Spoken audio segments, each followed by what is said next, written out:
আসসালামু আলাইকুম ভিউয়ার্স, আজকে আমি আপনাদের দেখাবো কিভাবে আপনারা বিকাশ থেকে মোবাইল রিচার্জ করবেন। সিম্পলি আপনার কল লিস্টে চলে যাবেন, এখান থেকে ডায়াল করবেন *247# লিখে আপনার যেই নাম্বারে বিকাশ এখন খোলা আছে সেই নাম্বার দিয়ে কল করবেন।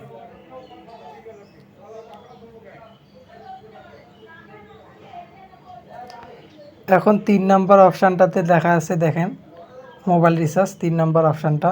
সিম্পলি আমি এখানে 3 লিখে সেন্ড করব।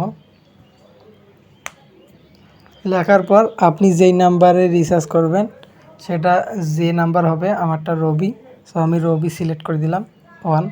ওই 1 নাম্বারে রবি আছে তাই 1 সিলেক্ট করলাম, সেন্ড।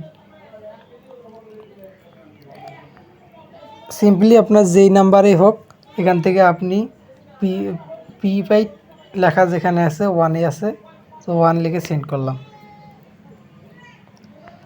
এখন আপনাকে বলতেছে আপনি যে মোবাইল রিচার্জ করবেন সেটা কি আপনার যেই নাম্বারে বিকাশ খোলা আছে সেই নাম্বারে নাকি অন্য নাম্বারে। আমি অন্য নাম্বারে রিচার্জ করব, তো দেখেন 2 নাম্বার যে অপশানটা ইন্টার আদার নাম্বার 2 লিখে সেন্ড করে দিলাম। লেখার পর এখানে ইন্টার মোবাইল নাম্বার চাচ্ছে, তো আমি মোবাইল নাম্বার দিচ্ছি।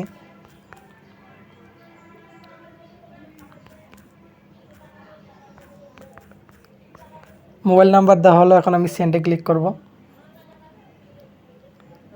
করার পর এখন বলতেছে আপনার কত টাকা রিচার্জ করবেন। সিম্পলি 20 টাকা রিচার্জ করব, তো সেন্ড।